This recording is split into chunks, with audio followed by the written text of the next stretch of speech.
Hey, well, good afternoon, everybody. We are excited today to bring you another one of our new mini-series, and this one's going to be all around the master that is Alessandro Ferullo, as well as his conversation around a subject that is near to his heart called Qigong, and something I'd never heard of, but as I discover more about it, I find the phenomenal magic that is available in areas that most of us probably would never even come across unless we met somebody like Alessandro. So Alessandro, welcome to our LinkedIn Live, YouTube Live, Facebook Live, and please, can I ask you a massive favor? Could you do a 1-minute intro quickly into your background and why you found and how you found Qigong? Of course, very, very honored to be here, and you pronounced my name beautifully. So many people get it wrong, and also Qigong. Sometimes people pronounce it slightly differently, but because it's spelled Qigong, Qi could be spelled Chi. So that's Qi, energy, Gong is practice. I came across this by chance about 35 years ago in a church in North London. Never heard of it. I ended up in a small group of 6 people, and I'll never forget when I could feel this energy between my hands. And I thought, I've got my car, I've got a job, I've got friends, family, but I always felt there was something deeper that was, if I can say, missing, which I realized later was actually a connection to myself on a deeper level. But it took me many years to realize that's why I came to it. A lot of people come to Qigong through dis-ease or illness. It's well known for the healing aspect. But actually, what's interesting, my teacher, I remember saying, the healing are just side effects of Qigong. So hopefully in this series, we can go into what are the other benefits, and there are so many. And I think the main reason is, as Einstein said, everything is energy. That's all there is to it. We are energy beings. There's something that keeps us alive. And I think you even mentioned the word mysterious. It is a mysterious energy that gives nature life, gives us vibrancy. And when we're cut off from it, that's often when our health tends to suffer. And as humans, as we know, we have a thing called the ego, and we think we're so amazing. But actually, when we cut ourselves off from this universal energy and information, then we can suffer both physically and mentally as well. So that's a kind of mini. I mean, there's so much to say, and there is literally a ton, and that's why I'm glad that we're doing this mini series where we can explore. And I just want to kind of preface this with, for those of you that are watching and you kind of going, oh, okay, is this one of those woo-woo things? And, what is Matt getting into now? What is this all about? Energy and all these. And the reality is this, the more and more you discover about Qigong, you realize how logical it makes and how it makes sense, because it's grounded in not only science, but also just in basic logic. So, one of the things, and I just want to share this as we kind of go into it. The first time I did a session with Alessandro, I had no idea what to expect. And, I suffer with long COVID, and it's been a pain in the backside for so long. And I thought, okay, I'm willing to try anything. And I was referred. And the beauty of LinkedIn is that, I've got this amazing community, and I was referred through Sue Plumtree, and she mentioned the magic that is Alessandro. And I was like, okay, let's have a conversation with this guy. And then I stood out at home, and Alessandro took me through what I thought was just going to have a conversation. And then he just took me straight into, hey, well, let's try a few things. And he had me, moving in different ways. And as he was going through this, I kind of thought, hold on, this is incredible, because effectively what you're doing is you having that mindfulness about specifically, creating movement, creating the movement of energy, as well as the fact that on the flip side of that, especially over the last 2 years during the pandemic, a lot of us have become so sedentary. Zoom is an amazing thing, but it's also such a dangerous thing. A lot of people don't realize, actually, you can take your Zoom on your phone and just go and do it anywhere. You don't have to be behind a computer. And that means that we restrict movement, and energy gets captured in the wrong places. And that's why we end up getting all these ailments and all these other things. And after that first session, I felt like I'd had about 10 energy drinks. I was just like on a mission. So Alessandro, I'm really excited to bring people into your world, because I believe, whether they just check it out or they try one or two little exercises, or get a hold of you at a later stage to work with you on one-on-one, or in some of your group work that you do, I really encourage people to check it out, and just don't put it aside and think, no, this is not for me. Do yourself a favor and just have a look, have a listen, try these things out. And, if it's going to make a benefit, it's going to give you more energy, and remove stress and all the other things we're going to talk about, then, our job here is done. So Alessandro, tell me, what was the reason you got into Qigong? What was were you in pain at the time? Was it something else? What was your call? How did you come across it? Actually, I think I was, well, I know I was relatively healthy. I didn't come at all for any health issue. But when I got there, I noticed people with lower back problems, people were angry, people with all kinds of emotional and physical. And I was just an observer in a way. But I noticed how through the weekend, these people, something settled in them, something shifted in them. And it was so magical, because we weren't doing very much, but we were just staying in tune with this energy. And just to explain a little bit about the Qi, even though, people might think this is odd, it's been around, 4,000 years as a practice, but we talk about energy all the time. Somebody gives us bad vibes. Don't use that negative word. Words are energy. People are energy. And in the Chinese tradition, there's about 50 translations of qi. It's the steam coming off the rice. A round table has good qi or energy, whereas a pointed table, if there's children around, it's not so comfortable, is it, when it's kind of sharp? And so a corner, and it makes sense. And so in all areas of life in the Chinese tradition, they just, qi is mentioned everywhere. And here we are beginning to talk about energy in all aspects, and so, but I realized it took me about probably 30 years to realize why I came to it, because I've just been learning. I've been with my teacher for 35 years. I've done maybe 20 retreats with him. That's a week at a time. I've been, weekends, so I've learned all different aspects. And I realized recently that it was actually, I was a bit disconnected from who I truly was. And there's a beautiful Chinese expression, Zhen Ren, which is to become a true human being. So Qigong is helping us reconnect with who we truly are. I think everybody would want that, I mean, it could be done in different ways. Some people have other practices. These days mindfulness has become a science, even though it's been around 2,000 years in Buddhism, for example, but now it's a science taught in schools. That's a good thing. That's progress as well. But I think I felt like I came to boarding school here, age of 9, and didn't see my parents much, as I was growing up, because they were abroad all the time. So I was kind of emotionally disconnected, and I was protecting my emotions. When I came to Qigong, it's almost like I was held by by this magical sort of energy where I could just release stuff.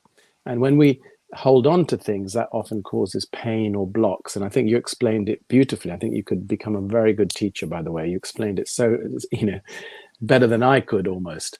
But I realized actually I've come home, and I've heard other people say that. I feel like I've come home. Home to what? Home to who we are. And I think everybody would love to be to be home and be at ease with who they are. And as we know, society, our parents, schools push us in certain directions. And often we're doing things we don't really love or feel comfortable doing. And long term, that has certain effects. So Qigong is kind of awakening us to this reconnection. So I reconnected to myself.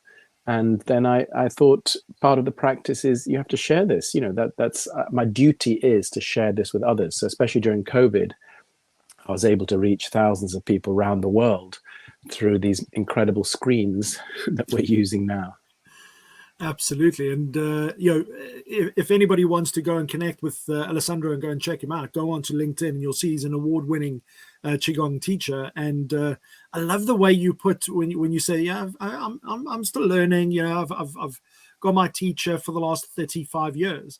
And most people can't comprehend that kind of discipline. Unless you're in it's something like martial arts as an example, where people do it lifelong as part of it's just the way they are and what they do, and that's the beauty of life, is we should be open to always learning. I love the way you put this, and I think over the next few weeks my aim is to help more people become enlightened just with regards to the opportunity to, as you say, come home, but also, I believe the pandemic has a lot of unresolved issues for a lot of people because of the fact that a lot of people have been isolated. Some people haven't been isolated, and that's been a negative because they've been cooped up in the same four walls with family members, where normally there would be a break where they, potentially people would be going in and out on a regular basis, so at least the steam can blow off, and now that's becoming a pressure cooker situation. So I think this is a blessing in disguise, where it's an opportunity for people to learn the things that you got to teach, Alessandro, and I know it will make a massive difference, especially just some of the exercises where you can literally just, I guess, calm yourself right down from the busyness and the madness, because sometimes it's that noise, that overwhelm that can cause major stress and anxiety. Yeah, that's a good point. I mean, I think the overwhelm is something I definitely help people with, or the stress. And often that's as a result of living in our heads, which tends to be the normal way, if I could say that. But in the Chinese tradition, the mind is in the heart. So if we just have that simple idea, what if my thoughts were just coming and going like clouds? What if my mind was in my heart? What if I was following truly, my purpose or calling? And it's not an easy thing, but we do need to ask our heart, or the deeper self. And the heart, the scientists are now saying, has I don't know, thousands more receptors than the brain anyway. So as humans, actually, it makes perfect sense. And also the gut, people talk about gut feeling. The gut is also, we get intuition, from the heart, from the gut.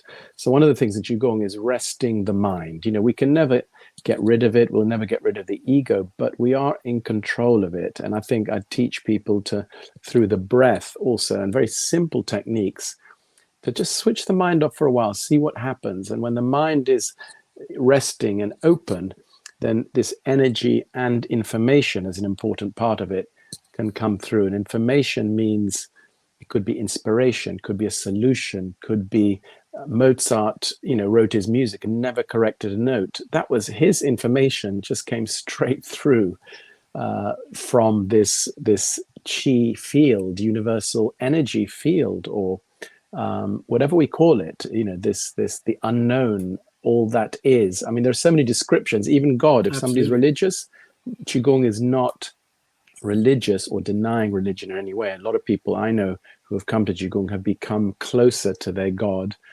through the practice, and other people have come closer to, other aspects of spirituality or yoga. So it doesn't deny anything else. And I always a bit worried when certain practices say, this is what you have to do, and it disagrees. Qigong is energy practice. Yoga, in a way, is kind of like Qigong. It's an energy practice. Reiki is an energy practice. But I think because Qigong has this tradition and it's handed down through the masters through the years, that also has an energy and a power for healing. So that's why people come to it.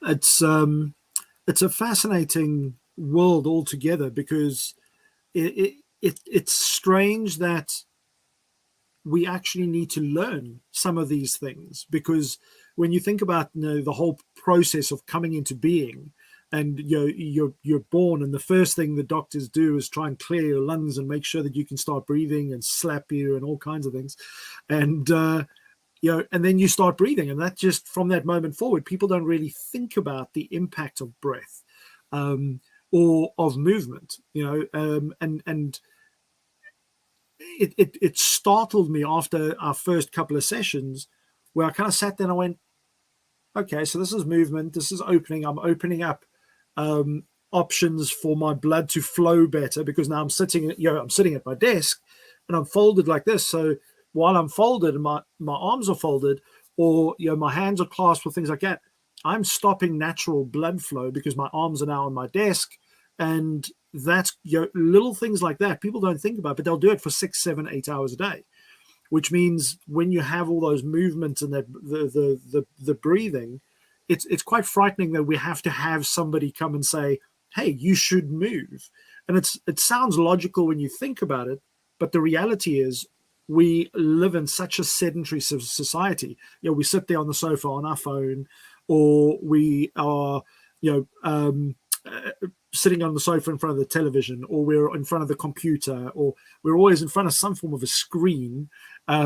And that itself focuses energy. And I look at how many people suffer from back problems, and they think it's because they picked something up, they can't remember where, but the reality is they sat in the same position for 8 to 10 hours a day, not having that natural movement, not having breathing in,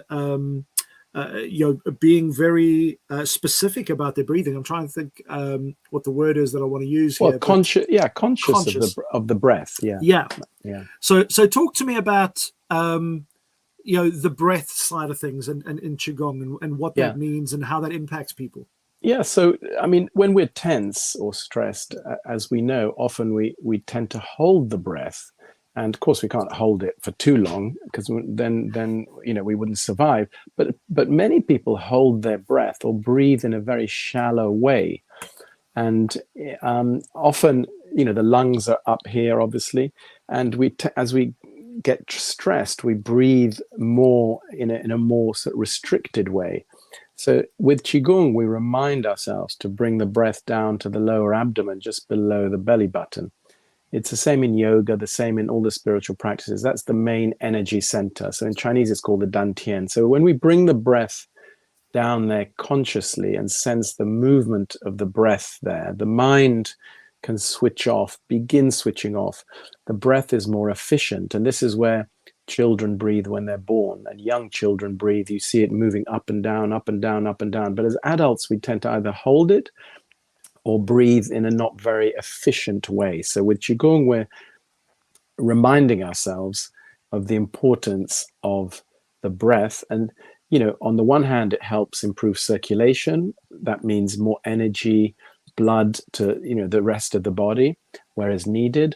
And on the other hand, it actually helps calm the emotions as well, because sometimes even the emotions in Qigong, we can talk about that another time more deeply, but actually the emotions, they just come and go. I'm not an angry person. Anger is there right now, like a cloud, the breeze comes, it's gone. But people tend to even hold on to their emotions almost with pride, that I'm clumsy, I'm this, I'm that. No, we're not. We're not the story. Any of the story.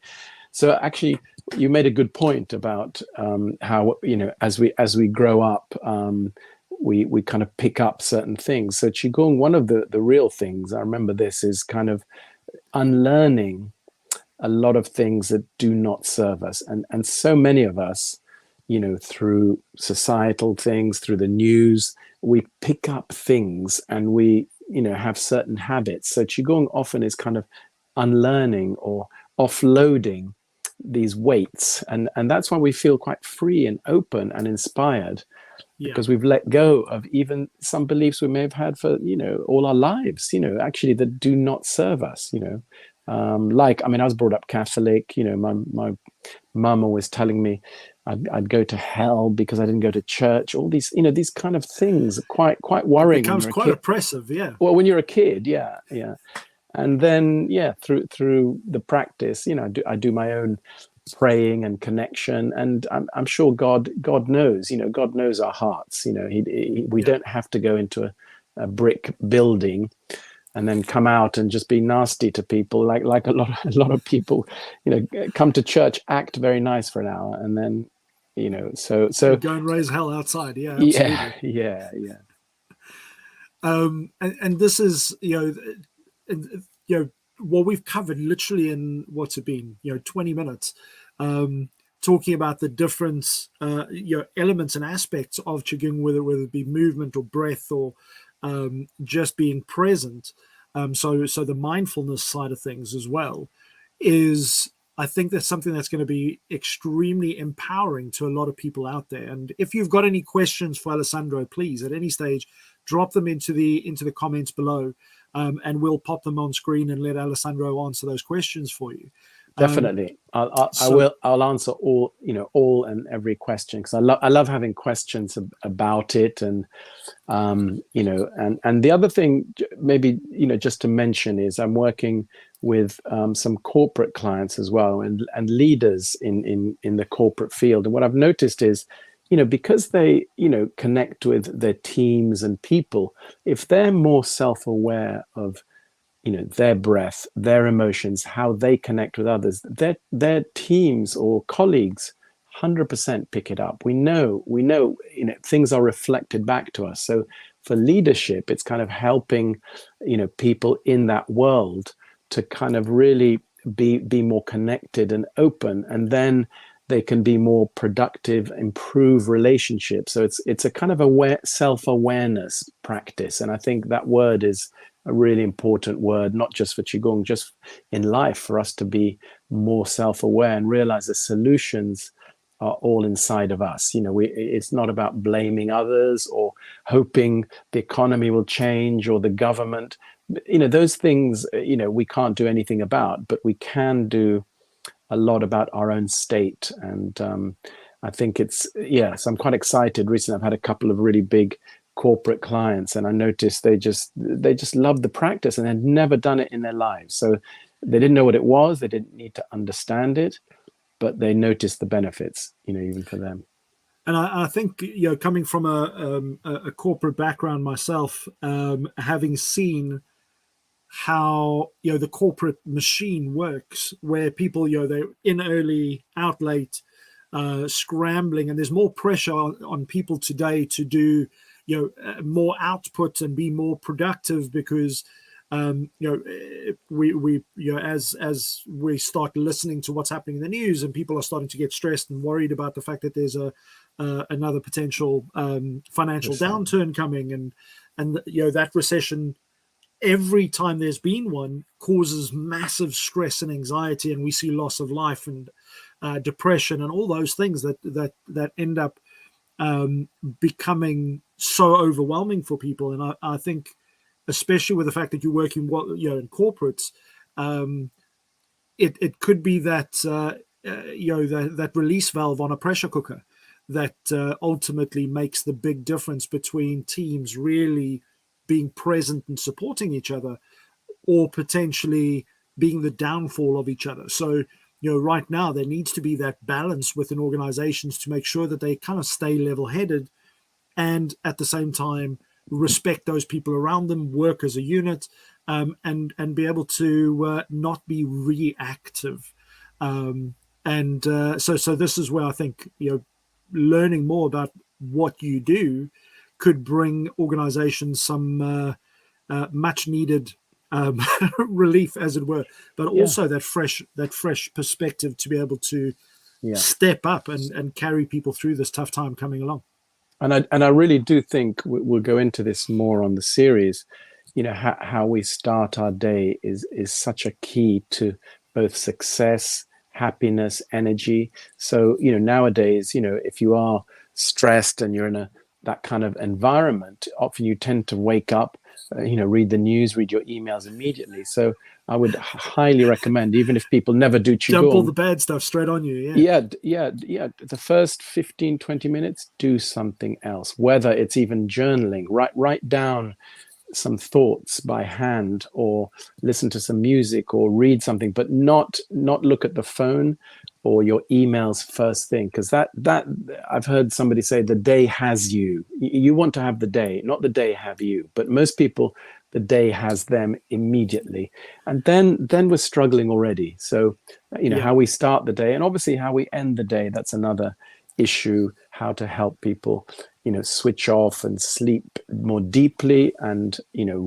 have a restful sleep, because I do think a lot of people are unconscious at night, but I'm not sure how restful their sleep is. So that's another aspect of energy. When we go into a deep state, then we can really repair and recover.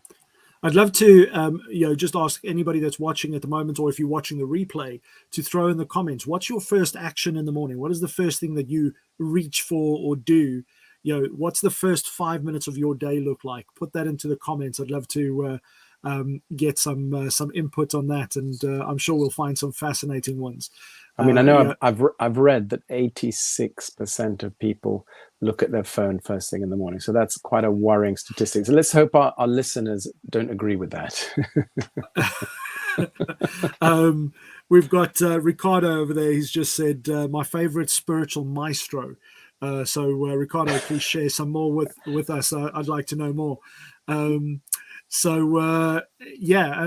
you know, that's a phenomenal percentage of people that grab their phone, and you know, we've become so reliant. It's amazing. You know, we can go out and we can be on chronic medical help, you know, probably on a ventilator, but the first thing we'll check, we won't even check if the ventilator's attached. We'll look if we've got our phone.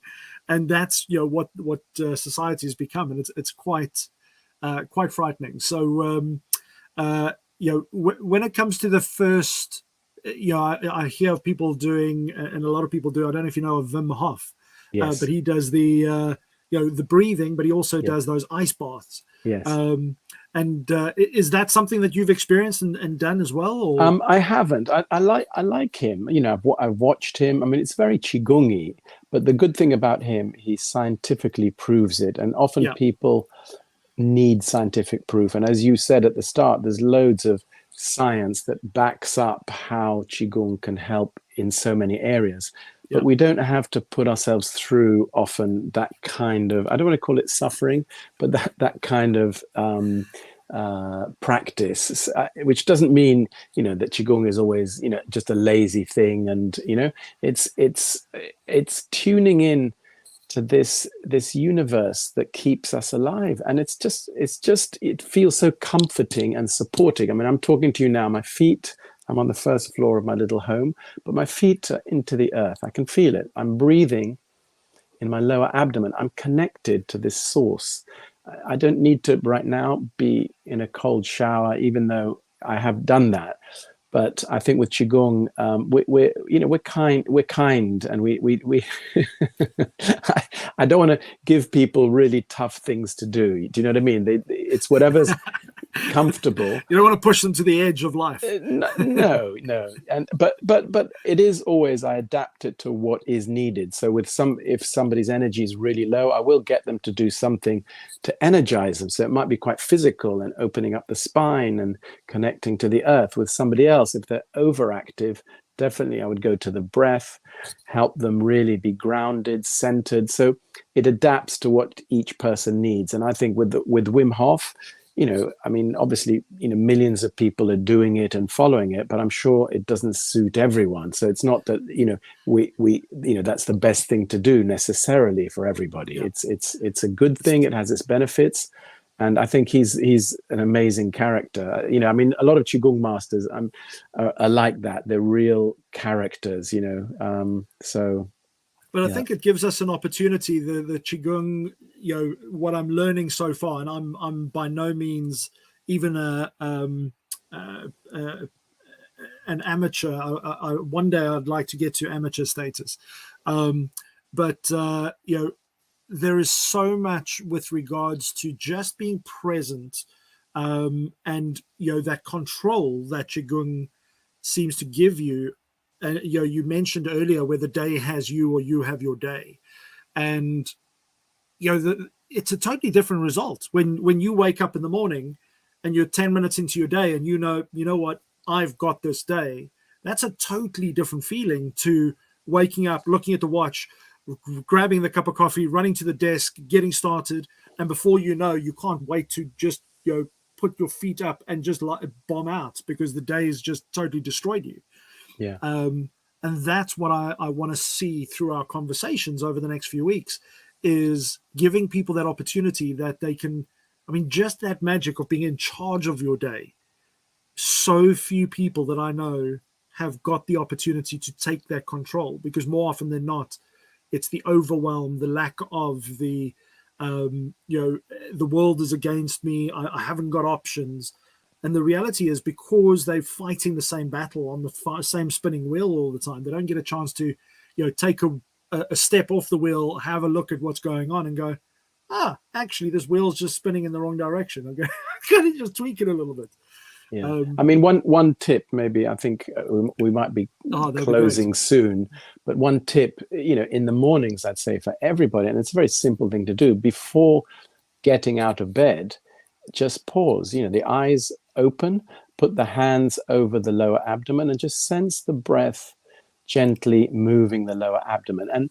And this helps us to gather ourselves. When we're gathered, we're not scattered. The minute we're scattered and jump out of bed, we're in trouble. So we gather ourselves, and just, I always do this personally, but I'm always just grateful for having survived the night. I'm breathing. My breath was magically keeping me alive at night, and I've woken up, and this could be the best day ever. So just to be grateful, breathe, take 2-3 minutes, and then come out of bed, and your energy is centered and gathered. And then when you look at your emails or the news, you're right there. You're not taken out of your sort of emotions or mind or fearful. You're already centered, gathered, at peace in a way.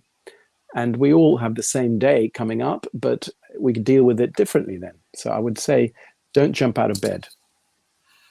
So that's an interesting one, because I'm sitting here and I've got a very strange question to ask you, Alessandro. Since since you started qigong, now I don't know if you'll remember this far back, seeing that you've been learning 35 years already, but has your voice changed? Yes. And I don't know if you know what I mean by this, but the pace and the emphasis, and like, I feel so chilled and relaxed just from talking to you now, because your voice has brought me to that stage of slowing it right down so that I can, you're very even paced. Your breathing is just at a different level, and it doesn't feel like we're having a quick conversation and I'm rushing and okay, I've got to get to the next thing. I feel relaxed because of the tone of your voice. So if anybody else agrees with me, throw that in the comments. But you definitely have that voice to be able to go and do loads of these audio. Have you got an audio book out yet? No, but I've got a podcast. So and I'm sure you will be a guest there at some point soon. But one thing, thank you so much. But about the voice, noticed is one of the things we often say in qigong is, and if we're teaching or if we're with others, is to get myself out of the way. So in a way, while I'm talking now, I'm not really thinking too much. I'm just expressing what's coming from somewhere quite deep. It's not my mind thinking, I need to explain everything. And I just trust it. I trust that whatever, even if it's weird to some people, that's okay, because lots of things are weird in life. Even, sort of, if you say to somebody, look, a tree is a living thing, it has an energy. Nature has an energy. People say, oh, that's weird. No, it's not. That It's gives fact. us, Yeah, they're kept alive by an energy, and you can call it water, you can call it nutrition from the soil, the leaves, the sky. So there will always be people who sort of, anyway.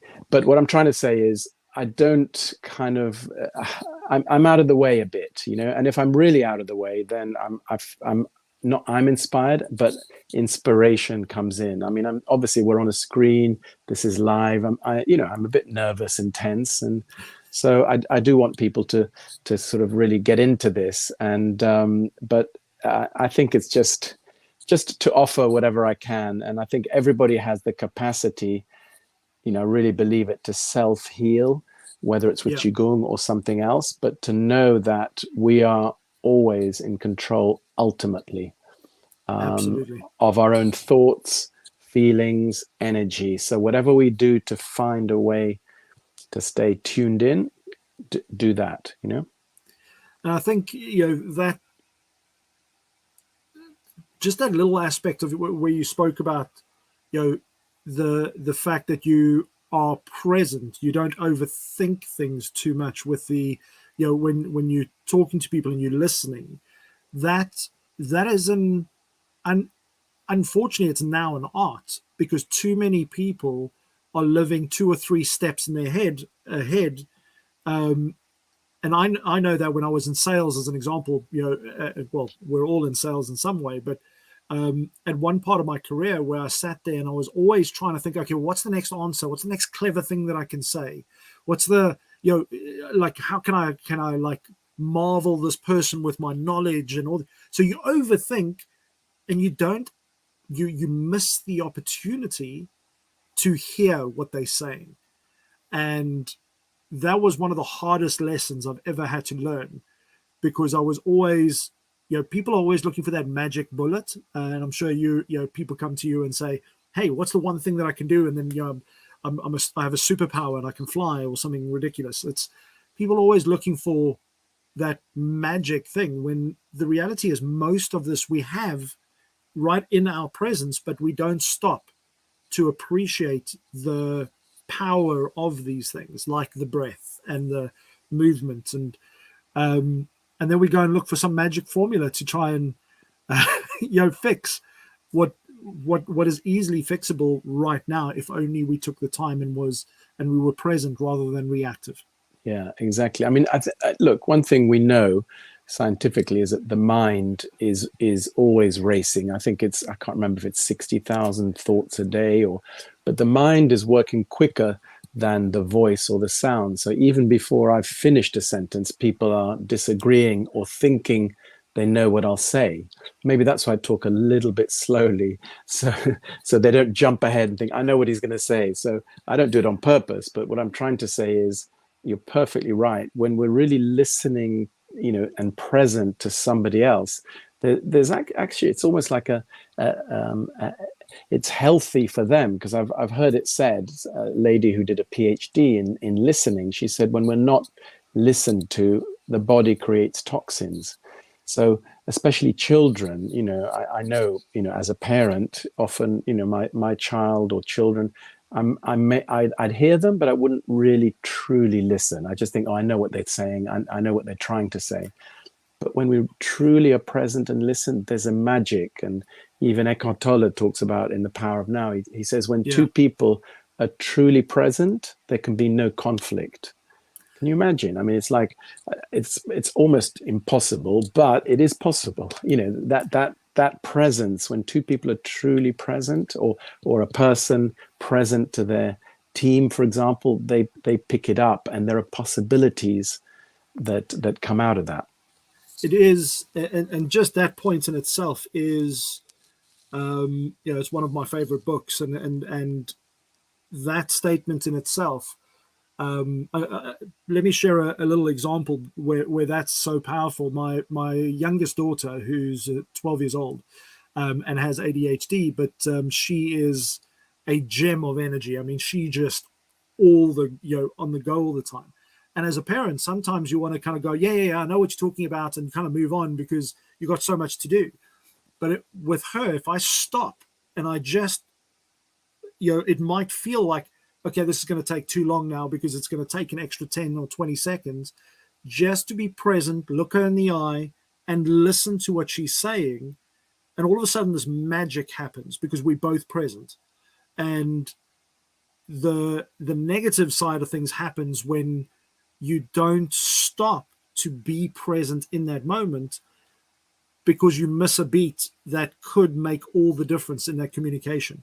So, Alessandro, I'm really looking forward to the rest of the series and sharing it with people. Will at some stage as we go through this, will you share some exercises with people that they can use and take away?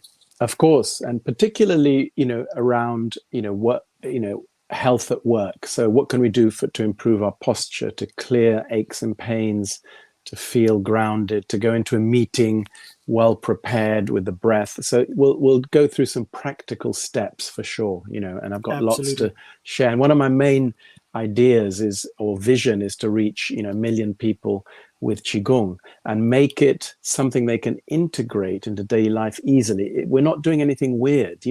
If we're boiling the kettle, why can't we just stand connected into the earth, calmly waiting, rather than thinking, how long is that taking? And what tea am I going to have? So it's like just really learning to integrate wherever we are. We're out in nature, we're getting energy from the earth as we walk. We're about to go to sleep, calming the emotions through the breath. So we'll go through a lot of practical things that people can easily integrate. Yeah, so I'm really grateful to have this opportunity, Matt. Thank you so much.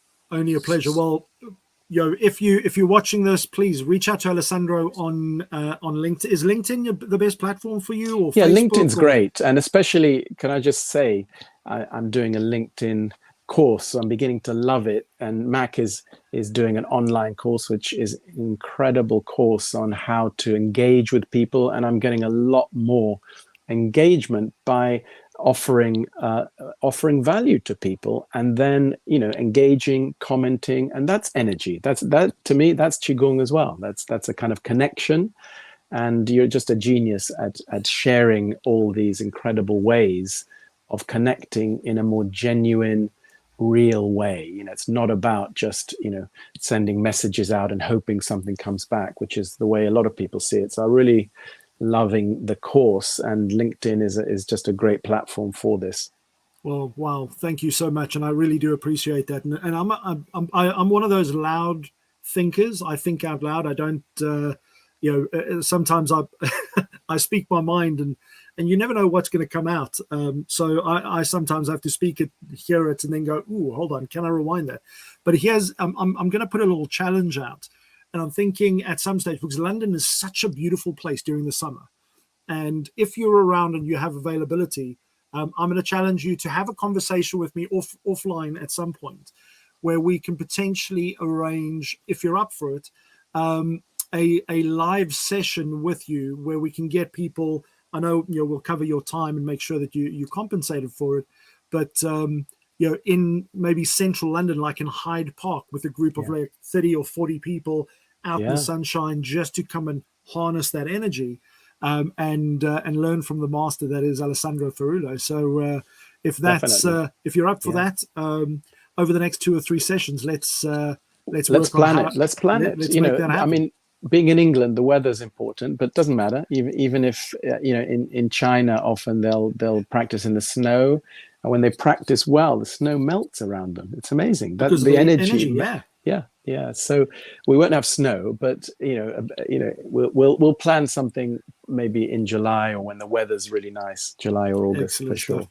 Well, hey, if you're watching this and you're keen for knowing more about that, we'll figure out a way on how to capture that information and get it to you.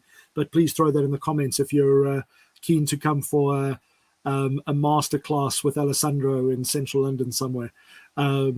Excellent stuff. Well, Alessandro, I want to thank you as we get to 45 minutes here for your time. I feel so relaxed having spoken to you. So I'm blessed.